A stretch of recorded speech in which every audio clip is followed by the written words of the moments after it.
rukumo oo ku xirnow wararka isha sirdoonka si aad u hesho xogta kugu xiran ee wararka isha sirdoonka.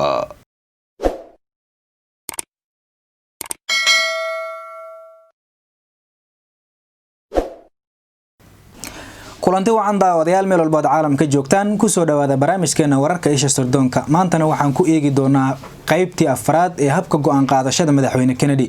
waxaan si kooban ugu kuurgalaynaa habka go'aan qaadashada madaxweyne Kennedy iyo go'aanadii uu adeegsaday gantaalaha dawladda Russia ay dhigtay dalka Cuba 1962. dhacdadan oo la oran karo madaxweyne Kennedy kooxdiisu ay ku guuleysteen. go'aan qaadashada madaxweyne Kennedy ee ku aadaneeday gantaalaha dawladda Russia ay dhigtay dalka Cuba October 1962. go'aan qaadashada madaxweyne Kennedy ee ku aadaneeday gantaalaha dawladda Russia ay dhigtay dalka Cuba bishii October 1962. sida laga soo xigtay Stephen oo qoray taariikh nololeedka madaxweyne Eisenhower waxa uu sheegay in madaxweyne Kennedy uu aad uga carooday guul daradii duulaankii Bay of Pigs oo uu go'aansaday in uu la kulmo isla markaana la tashado madaxweynihii isaga ka horeeyay General Eisenhower. madaxweyne Kennedy waxa uu madaxweyne Eisenhower warsaday su'aalo badan oo uu ku goobayay wixii ka khaldanaa tacticska xeelada uu isticmaalay Bay of Pigs invention. wax iiga sheeg sida aad isugu keentay la taliyaashaada. 2 wax iiga sheeg habka go'aan qaadashada aad adeegsatay. su'aalaha madaxweyne Eisenhower waxa ka muuqatay in habka processka go'aan qaadashada iyo wada tashiga ay uga muhiimsan tahay go'aanka la qaatay iyo xeelada tacticska la xushay. jawaabta uu bixiyay madaxweyne Kennedy lama yaqaano, laakiin madaxweyne Kennedy marka uu ka soo noqday kulankii uu la yeeshay madaxweyne Eisenhower waxa uu madaxweyne Kennedy isugu yeeray kooxdiisa waxa uu na wareysaday sideen u wanaajin karnaa habka aan go'aanka u qaadano. waxa kale oo uu madaxweyne Kennedy su'aalay kooxdiisa sidii ay u wajahi lahaayeen go'aanada culus ee arrimaha dibadda sida kuwa saameynta ku leh dalka si aysan mar kale u dhicin khaladaadkii ka dhacay go'aanadii duulaankii lagu taageeray jabhadda mucaaradka ee Bay of Pigs ka oo la doonay in lagu afgambiyo madaxweyne Fidel Castro. Robert Kennedy oo ah madaxweyne Kennedy walaalkiis ayaa waxa kale oo ahaa xeer ilaaliyaha guud ee Mareykanka kana tirsan maamulkii madaxweyne Kennedy sida isjalaasiinta uga qayb galay dhammaan shirarka quseeya duulaankii Bay of Pigs ee Cuba. Robert Kennedy waxa uu ku lug lahaa dhammaan shirarkii quseeyay go'aanadii quseeyay gantaalaha dawladda Russia ay dhigtay dalka Cuba. Robert Kennedy waxa uu qoray buug ku saabsan gantaalaha dawladda Russia ay dhigtay dalka Cuba. buugga ugu magac daray 13 days oo uu ah 13 maalmood oo u taagan 13 maalmood oo ay xiisadani taagneyd. xiisadan oo loo yaqaano khalalaasaha gantaalaha Cuba. aroortii hore bishii October 16 1962 madaxweyne Kennedy waxa loo sheegay in sawirro ay soo qaadeen dayuuradaha Mareykanka ee qaada sawirrada basaasnimada ee loo yaqaano spy plan in ay sawirro muujinaya in Ruushka oo markaa ahaa midowga Soviet ay bilaabeen in ay gantaale nuclear dhigaan Cuba. saacado kadib CIA ayaa waxa ay madaxweyne Kennedy tuseen sawirro muujinaya dhismaha saldhigga gantaalaha oo ay Ruushku ka dhiseen dalka Cuba. kooxda madaxweyne Kennedy la joogtay maalintii October 1962 sawirrada la tusay intooda badan waxa ay si joogto ah u kulmayeen 16 ilaa 28 October. kooxdan waxaa loogu magac daray EXCOM, the Executive Committee of the National Security Council oo u taagan guddiga fulinta golaha amniga qaranka. guddiga EXCOM waxa inta badan si qarsoodi ah ugu kulmayeen qol ka mid ah qolalka shirarka ee wasaaradda arrimaha dibadda Mareykanka. madaxweyne Kennedy iyo la taliyaashiisa badankood markii hore waxa ay qabeen in tallaabada kaliya oo u baahan oo ay qaadi karaan in ay tahay weerar military oo xagga cirka ah lagu qaado saldhigga Cuba ku yaala oo ay gantaalaha yaalaan. run ahaantii waa wadada kaliya ee ku haboon ee wax laga qaban karo. waxaa muhiim ah in la xuso in dunida oo dhan laga dhowrayay sida Mareykanka iyo Ruushka ay u xaliyaan khalalaasaha gantaalaha nuclear-ka ee ku saabsan Cuba. haddii aan heshiis laga gaari lahayn dunida waxay qarka u saaraan lahayd in markii ugu horeysay dhaco weerar nuclear-ka loo adeegsado. Bob Kennedy waxa uu sheegay in shirkii ugu horeeyay ee 16 bishii October 1962 ay soo baxeen laba fikrad oo kala ah.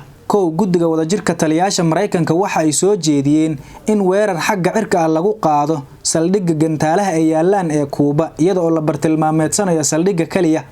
2 wasiirka gaashaandhigga Mareykanka Robert Namara waxa uu soo jeediyay fikir ah in badda Kuuba la xanibo si aan wax maraakiib ah u soo gelin xanibaadana ay fuliyaan ciidamada badda Mareykanka. Madaxweyne Kennedy waxa uu amray guddiga ECOSCOM in ay doodaha sii wadaan, waxa uuna go'aansaday in uusan ka qayb galin dhammaan shirarka ay guddiyada yeelanayaan, waxa uuna ku sababay in uu doonayo in shacabka Mareykanka iyo warbaahinta Mareykanka aysan dareemin wax isbedel ah. sidaa darteed madaxweyne Kennedy kulamadiisa caadiga ah oo jadwalkiisa la shaaciyay ayaa uu sii watay si aan loo dareemin wax welwel ah. guddiga ECOSCOM waxay kulamadooda si qarsoodi ah ugu qabanayeen qol lagu jiro oo ku yaala wasaaradda arrimaha dibadda Mareykanka sida laga soo xigtay Robert Kennedy. 17 bisha Oktoobar guddiga ECOSCOM ayaga oo wali ka doodaya labada fikrad ee kala ah in badda Kuuba la xanibo oo ay soo jeediyeen wasiirka gaashaandhigga iyo in dayuuradda ciidanka cirka ah ay duqeeyaan gobolka gantaalaha ay soo jeediyeen guddiga wadajirka taliyaasha Mareykanka ayaa waxaa la keenay sawirro cusub oo hor leh oo muujinaya dhowr xarumood oo dheeraad ah oo ay yaalaan 16 ilaa 32 gantaal oo dheeraad ah, waxaana lagu qiyaasay in kale oo ku yaala Kuuba oo leh 16 ilaa 32 gantaal, waxaana lagu qiyaasay in gantaalaha ay dili karaan 80 milyan oo Mareykan ah. arrintan madaxweyne Kennedy iyo guddiga ku howlan ee ECOSCOM waxay ku abuurtay culays iyo welwel dheeraad ah. 18 bisha Oktoobar aqlabiyadda guddiga ECOSCOM ayaa u muuqatay kuwo door bidaya fikradda wasiirka gaashaandhigga Mareykanka oo ah in dhanka jasiiradda Kuuba xagga badda laga xanibo, laakiin sida laga soo xigtay Robert Kennedy markii ay guddiga ECOSCOM la kulmeen madaxweyne Kennedy oo uu bilaabay in uu warsado su'aalo adag, xubno guddiga ka tirsan ayaa fikirkooda bedelay. madaxweyne Kennedy waxa uu amray in guddiga ay isku noqdaan. 18 bisha Oktoobar Robert Kennedy waxa laga soo xigtay in uu yiri ugu dambeyntii annaga oo ah guddiga ECOSCOM waxaan ku heshiinay nidaam aan u aragnay in aan ku siin karno talooyin caqliga ah.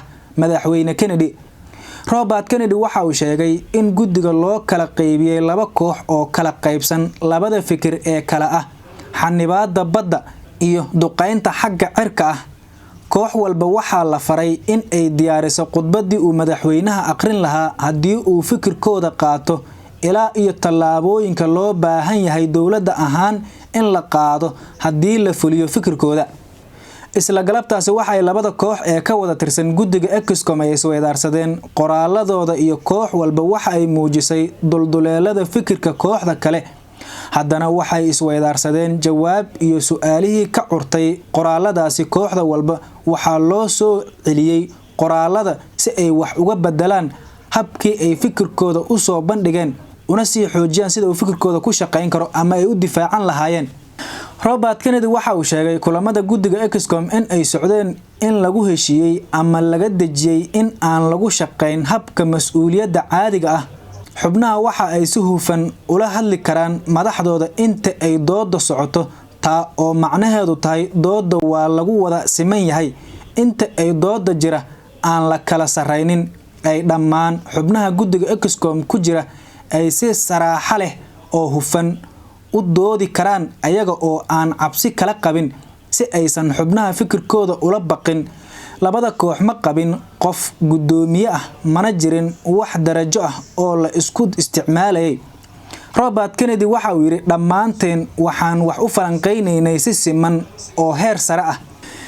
Irving Jones oo daraasad ka sameeyay isla markaana taxliiliyay habka go'aan qaadashada madaxweyne Kennedy iyo kooxdiisa guddiga ECOSCOM ee ku howlan qalalaasaha gantaalaha Kuuba ayaa waxa Irving Jones laga soo xigtay in ay jireen laba qof oo door muhiim ah ka qaatay tayeynta dooda guddiga. labadaas oo kala ah Robert Kennedy iyo Theodore oo ah la taliyaasha xagga sharciga madaxweyne Kennedy. Robert Kennedy iyo Theodore oo ku kala biiray labada kooxood ayaa kaalintoodu waxay ahayd in ay si indheer garadnimo ah ku jirto u ilaaliyaan in ay dooda socoto ayada oo tayo leh. sida la sheegay madaxweynuhu waxa uu faray labadaas in ay muhiim tahay in ay u fiirsadaan soo jeedinta si ay imtixaan dulduleelada ay yeelan karto soo jeedinta oo ay dhaleeceeyaan isla markaana raadiyaan khataraha ku jira soo jeedin walba oo miiska saaran.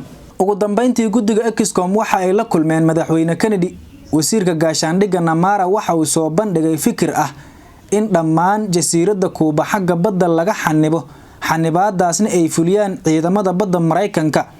guddiga wadajirka taliyaasha Mareykanka waxa ay soo jeediyeen duqeyn xagga cirka ah iyada oo la bartilmaameedsanayo saldhigyada ciidanka ay gantaalaha ku sugan yihiin. madaxweyne Kennedy ayaana si fiican u dhageystay doodaha labada dhinac. sidoo kale labada dhinac waxa uu weydiiyay su'aalo aad u fara badan oo adag. ugu dambeyntii madaxweyne Kennedy waxa uu doortay in uu qaato fikirka wasiirka gaashaandhigga Namara in dhammaan jasiiradda Kuuba xagga badda laga xanibaadaasna ay fuliyaan ciidamada badda Mareykanka isla markaana wada hadal toos ah lala yeesho dowladda Ruushka oo markaa ahayd midowga Sovieti. madaxweyne Kennedy go'aanka uu qaatay waa uu ku guuleystay gantaalihii nuclearka Ruushkana waa ay ka qaadeen Kuuba iyada oo aynan dhicin wax dagaal ah oo dhexmara Ruushka iyo Mareykanka. haddaba waa maxay tilmaamaha hanaanka go'aan qaadashada tayada leh? Irving James waxa uu daraasad ku sheegay tilmaamaha lagu garan karo hanaanka go'aan qaadashada tayada leh waxa uu ku soo koobay qodobadan soo socda oo ah kuwa looga hortagi karo caqabada ah group think, in la helo fikrado badan oo ka duwan si ay u bataan fursadaha xalka lagu heli karo. tusaale ahaan madaxweyne Kennedy waxa uu faray Robert Kennedy in guddiga EXCOM ay u soo bandhigaan fikrado badan oo kala duwan, waxaana uu badan tahay madaxweyne Kennedy in uu diidanaa in hal fikrad lagu shaqeeyo, sida qaladaadkii ka curtay go'aanadii duulaankii lagu taageeray mucaaradka Kuuba ee Bay of Pigs. 2 in la imtixaano aragtiyada ay ka qabaan xaqiiqooyinka jira taa oo ay si joogto ah isku dhaafsadeen dulduleelada ku dhex jira qoraalada ay koox walba soo gudbinaysay. 3 dhiirigelin in la yeesho dood adag taa oo ah isku hor imaad wax lagu dhisayo.